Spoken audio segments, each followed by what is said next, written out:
Advocate राय खुरम साहब हमारे साथ मौजूद हैं जो दुआ के वकील हैं, मतलब इन्होंने भी वकील कर लिया। इनसे तो सबसे पहले एडवोकेट साहब से ये सबसे पहले तो पूछना है कि आपकी किस तरह आपको पता चला, मुलाकात कैसे हुई दुआ से, ये राब्ता हुआ किस तरह, इसकी बैकग्राउंड तो बताएं।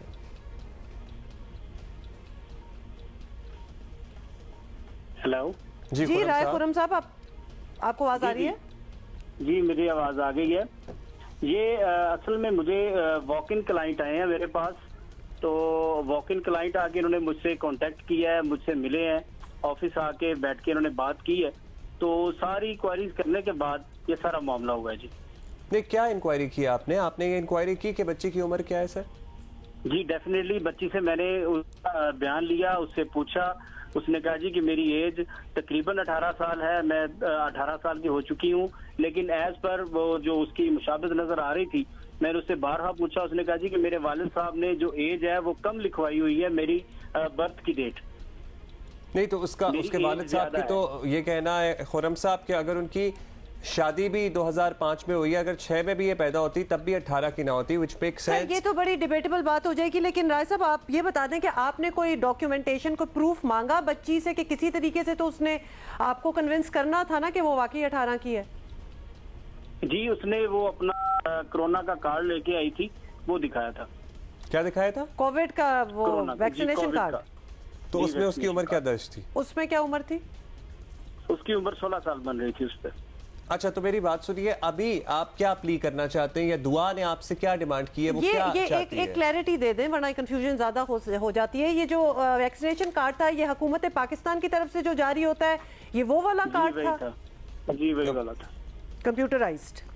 जी राइट, ओके। अच्छा वैसे आपको पता है कि ये लड़की का ताल्लुक सिंध से है और सिंध में 18 साल से कम उम्र की शादी जो है वो ऑफेंस तस्वुर होती है, और इस शादी वकूफ पजीर जो थी वो लाहौर में पंजाब में हो रही थी। नहीं तो ये मैरिज रिस्ट्रेन एक्ट 2005 जो 15 अमेंडमेंट है, उसमें चाइल्ड की जो डेफिनेशन दी गई है, अगर तो मेल होगा तो उसकी 18 ईयर्स है और अगर फीमेल होगी तो उसकी 16 ईयर्स है। लेकिन इसके वालिदैन ये प्ली कर सकते हैं ना कि यहाँ से उसे वरगला कर लेके जाया गया है और उसको वापस सिंध का कानून भी लागू हो सकता है अगर इसके वालिदैन ये प्ली करें अदालत में? तो नहीं, वहाँ का कानूनी लागू होगा, जहाँ पे शादी हो रही है वहाँ का होगा। क्योंकि एक और चीज है इसमें जो मेन कंसर्न है, जो दुआ के वालिद साहब का आईडी कार्ड है उस पे एड्रेस सियालकोट का लिखा हुआ है, परमानेंट भी और जो मौजूदा है वो भी। अच्छा अब ये बताइए कि आपकी प्ली क्या होगी? सर्टनली दुआ के वालिदैन चाहेंगे कि वो घर वापस आए, और दुआ ने आपसे क्या कहा है? वो आपकी मौकिला है तो वो आपसे क्या चाह रही है? दुआ वापस नहीं जी जाना चाह रही। उसने जो कंसर्न मैजिस्ट्रेट हैं मॉडल टाउन में, उनके सामने ये बयान अपना दिया है कि मैं अपने वालिदैन के पास वापस नहीं जाना चाहता, मैं अपने खामद के साथ ही रहना है, मैंने कहीं नहीं जाना। आपको पता है इसका टेस्ट भी होता है, बोर्न टेस्ट जो होता है। जी बिल्कुल, अगर ये पेरेंट्स प्रूव कर देते हैं कि वो बच्ची वाकई 13 साल की है तो फिर ये कल 14 की होना है और कल 14 की हो जाएगी, बस 16-18 की तो अभी भी नहीं है, उसमें भी काफी साल हैं। तो फिर क्या होगा? ये जो निकाह हुआ है ये इनका लीगल और वैलिड रहेगा या फिर इसको अनल होना होगा? नहीं, निकाह इनका हर सूरत में वैलिड है, क्योंकि निकाह अनल नहीं होगा, और ना ही ये इनवैलिड है, क्योंकि जो निकाह के बारे में शरन भी जो बात की गई है वो बुलूगत की बात की गई है।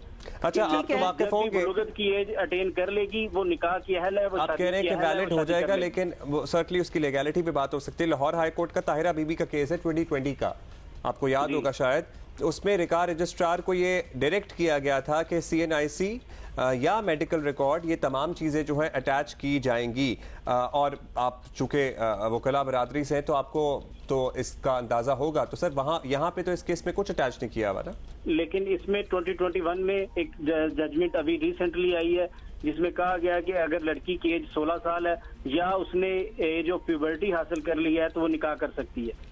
अच्छा मुझे ये बताइए अच्छा ये भी बता दें फाइनली, अगर तो दुआ को चाइल्ड प्रोटेक्शन ब्यूरो या फिर दारुल अमान वगैरह भेजा जाता है तो इस पर आपको या आपके मौकल को कोई जो है एतराज होगा या फिर इट्स ओके?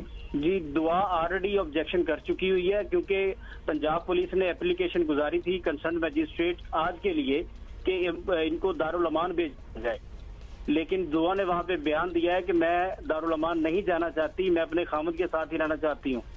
तो खाविंद के घर वाले, वैसे आपका कोई खाविंद का जो इसके घर वाले हैं या उसका भाई है, किसी से आपकी मुलाकात, किसी से बात हुई? वो ऑन बोर्ड है इस सारे मामले पे? जी, क्योंकि वो बच्चा तो अभी स्टूडेंट है, वो पे। कहाँ रख सकता है इसको?